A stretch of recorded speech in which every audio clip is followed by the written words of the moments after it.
Bismillah. Assalamualaikum warahmatullahi wabarakatuh. Bismillahirrahmanirrahim. Alhamdulillahi rabbil alamin. Wassalatu wassalamu ala rasulillah Sayyidina wa maulana Muhammad Nurullah Sirri wa sirri fi sirrila Allahu asma wal sifati. Asyhadu an la ilaha illallah wa asyhadu anna Muhammadar Rasulullah. Allahumma la ilaha illa antal awalu wal akhiru wa antal batinu wassahiru. Saudara-saudara yang saya cintai dan yang saya sayangi dimanapun berada, semoga senantiasa dalam bimbingan Allah Subhanahu wa Ta'ala, diberikan rahmat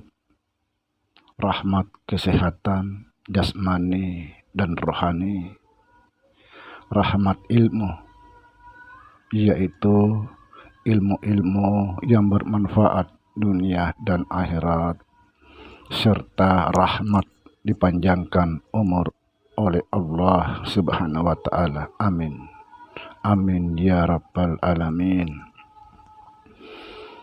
Saudara-saudara, jumpa lagi dengan saya Samsuddin Al-Hafiz di channel Ma'rifat Tasawuf. Saat ini saya masih ada di Kota Makassar, tepatnya Jalan Cakalan.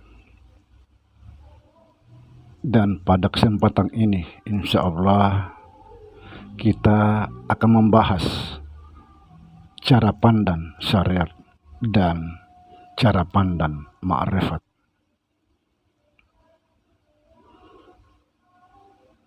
Sekali lagi kita akan membahas cara pandang syariat dan cara pandang ma'rifat.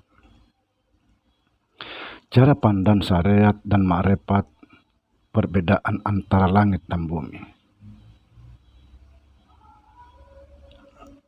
Saudara, di dalam syariat, memandang sesuatu, apa yang terlihat itulah kebenaran.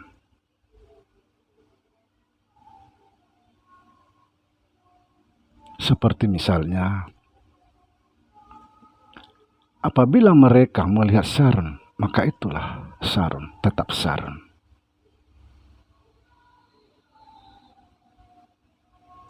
Begini cara pandang syariat. Apabila mereka melihat sarung, itulah kebenaran.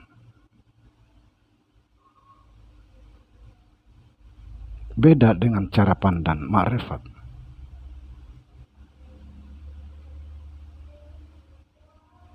Cara pandang ma'rifat, ketika dia melihat sarung, yang terlihat di situ adalah benang. Ketika dia melihat benang, maka terlihatlah kapas.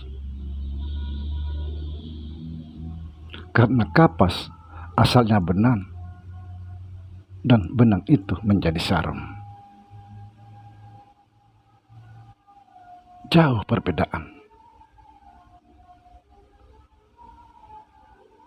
Sekali lagi, cara pandang di dalam ma'rifat, ketika dia melihat sarung, yang terlihat di situ nyata adalah benang, dan ketika dia melihat benang, yang terlihat di dalam benang itu adalah kapas.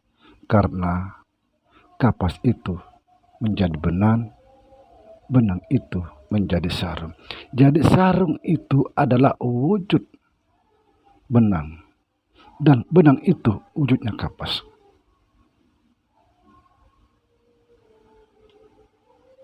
Jadi kalau mau melihat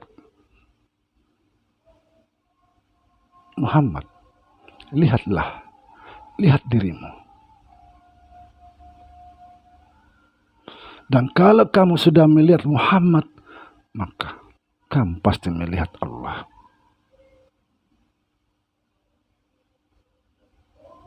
Makanya dikatakan, aku lebih dekat daripada urat lehermu. Aku lebih dekat daripada urat lehermu. Ini adalah kata kias.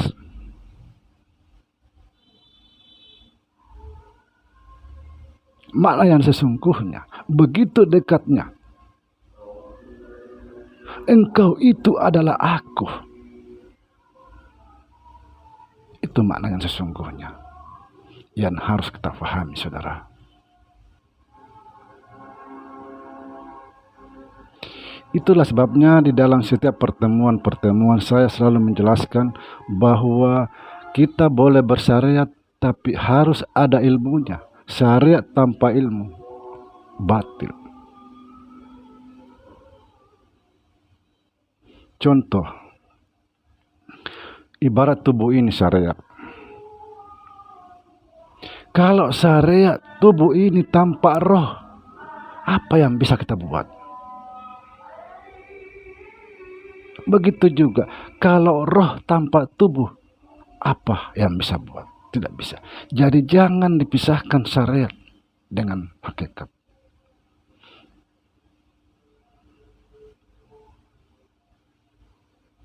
Karena syariat dan hakikat itu saling membutuhkan. Jasad dan roh saling membutuhkan. Tidak bisa dipisahkan. Kalau seandainya roh itu terpisah dari sekarang pun hancur jasad ini.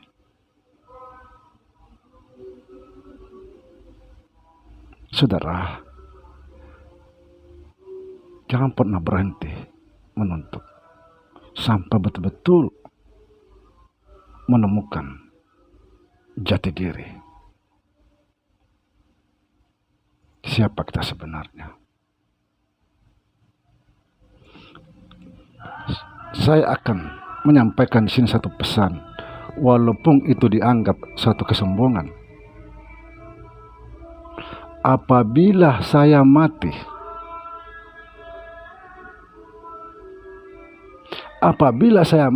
kalau badan ini tidak lenyap, bakar makan saya. Bakar. Kalau kita mau lenyap, semua harus dilenyapkan. Jasad dilenyapkan, roh dilenyapkan. Tidak ada lagi yang ada kecuali Allah.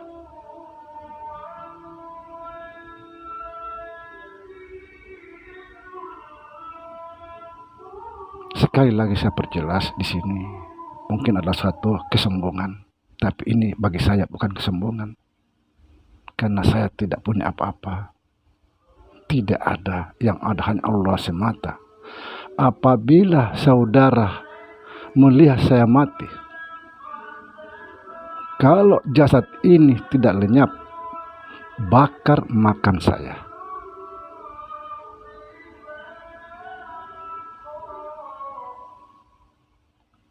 Mari kita betul-betul belajar, saudara. Jangan pernah berhenti belajar sampai kita betul-betul menemukan jati diri kita yang sesungguhnya.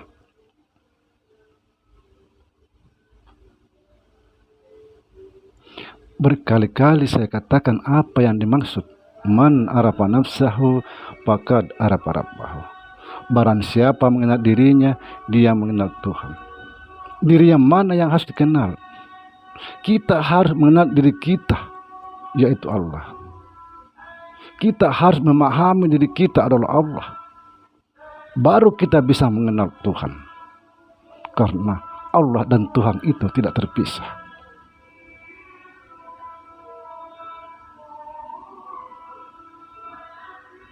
Kalau kita hanya sekedar mengandalkan syariat-syariat,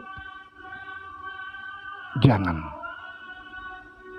Jangan berani mati kalau kita hanya sekedar mengandalkan syariat. Banyak sekali contoh di mana-mana. Kita pandang ahli ibadah, tidak pernah putus sholat, bahkan tahajud tidak pernah berhenti, sedekah tidak pernah berhenti. Setelah dia mati, apa yang terjadi? Susah menghadapi sakaratul maut, sangat sedih, susah. Ada yang sampai 1 hari 2 hari baru bisa betul-betul mati. Apa artinya? Ini ada kesalahan. Sering kita mengalami seperti itu. Sholatnya tidak pernah putus.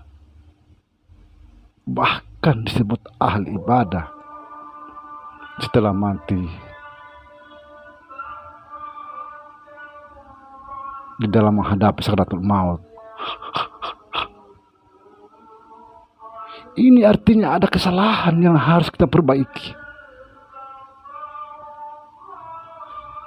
Saudara,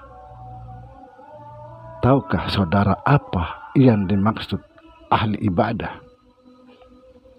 Ahli ibadah itu yang mampu menyembunyikan ibadahnya. Tapi bukan berarti tidak pernah ke masjid. Bukan berarti dia selalu sholat di kamar. Yang dimaksud menyembunyikan ibadah itu, dia beribadah, tapi di dalam ibadahnya itu Allah Ta'ala yang berbuat, bukan dia.